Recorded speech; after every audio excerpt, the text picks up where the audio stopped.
So the pandemic really threw a kink into our plans and a real curveball at us in the spring, as it did for anybody else. Initially, when it came out and it looked like we weren't going to be able to open, we actually were in fear that if they kept us closed one more month, we were probably going to lose the business that we had worked for 21 years for, because we are a small family business. While we've been successful, we've always heavily reinvested into the business. So, we didn't have huge reserves just sitting there to be able to go months and months and months with no income and still be able to pay bills. So we were initially fearing that, we may lose this if it went another month. They then decided to open us up.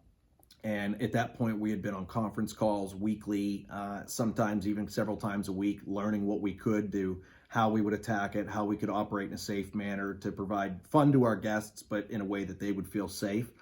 We changed a handful of the way we did things, between checking in campers outside, doing more activities outside, sanitizing schedules. Things like, we opened a pizza shop this year at the campground. People could order online. We would deliver the pizza right to their site.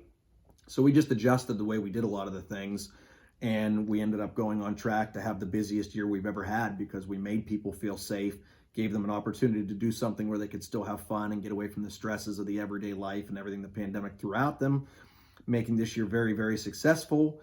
And we've already cut into our projects for this winter of upgrading more utilities, adding more cabins. We're looking at adding treehouse, adding glamping tents.